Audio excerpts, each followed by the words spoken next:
I was like, wow, what should he have done? Hi, my name's Father Mike Schmitz, and this is Ascension Presents. I recently came across this story that I found compelling. Here's a husband and wife, and they're traveling together, and they're at the airport, and they got to the gate, and their plane was about to board, and the wife said she wanted coffee from a particular coffee shop. No, there was a coffee shop at the gate there, but she didn't want coffee from that coffee shop. She wanted coffee from a particular other coffee shop. And so her husband says, no, if you go there, we're gonna miss the flight. And she's like, no, I can make it. And he says, no, you can't. And she says, yes, I can. So she leaves. She leaves to get her coffee at this other particular coffee shop. They board the plane and he got on the plane. Then they closed the doors and he flew to their destination while she was still getting coffee, right? So she missed the flight. Actually, I'm sure there's other details. There's always other details. I'm like, here's a guy who's like, okay, here, husband and wife, don't go to the coffee shop because it's too far away. We'll miss our flight. We've already paid for these tickets. They're boarding the plane. I'm gonna get on the plane. No, it could have also been the situation where he was like, I'm gonna get on the plane because she said she'd make it back. I trust her to make it back. I'm gonna get on the plane. And all of a sudden they're closing the door and he's like, oh no, what just happened? And he's not like trying to be defiant and saying like, well, you learned your lesson now. Like maybe it's just the accident of like, no, she said she'd make it back.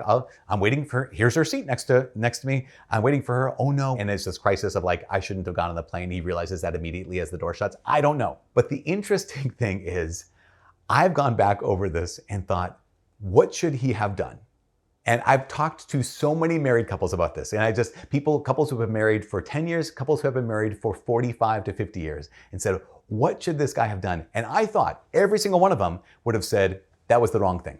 He never should have done that. Absolutely not. And there were a number of couples who actually said that. They came down so fast, said, nope, never. And a lot of them were standing next to their spouses at the time, particularly the husbands who were standing next to their wives. I would never leave her. Like I would never abandon her. I would never leave her at the gate. I'm like, okay, that's great. But to my amazement, to my shock, I talked to a number of, again, happily married couples who are also, loving, for lack of a better term, they're Christian. And they said, well, maybe it depends. Here's one thing I found. Almost all of the guys said, oh, she would leave me.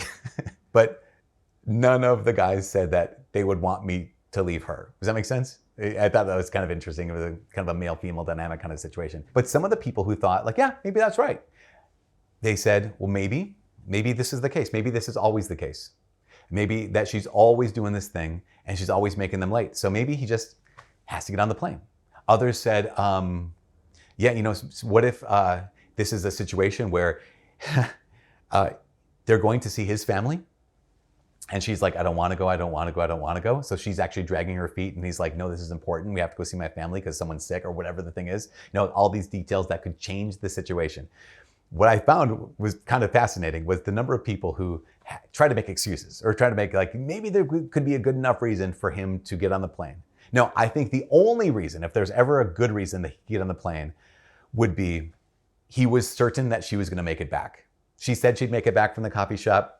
She's going to make it back. So he got on the plane, got her seat already, and then was horrified when they shut the doors. Like that might be, but even then you kind of have that sense of like, should you have, because here's the deal.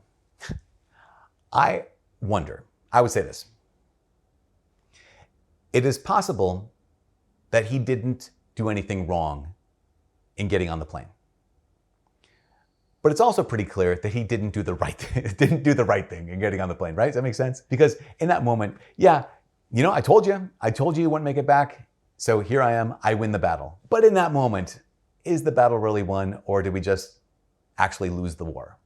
Because if we think about this, what is marriage in so many ways? I mean, marriage is, it's a union for the good of the spouses. It's a union that brings forth life and family, right? With children and raising the children.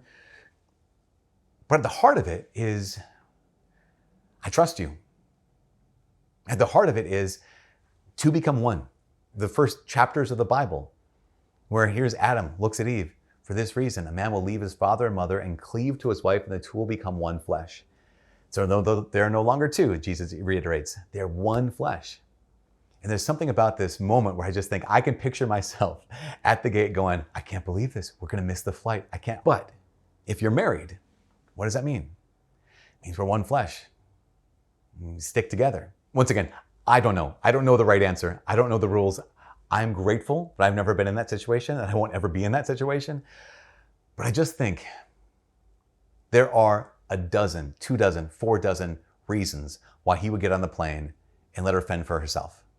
But there's one reason why he wouldn't. And that reason is love. The reason is our relationship is bigger than this moment.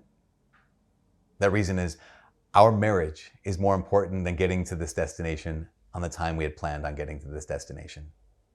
Now, again, there could be a bunch of different reasons, a bunch of different things going on in this situation, and that's all real.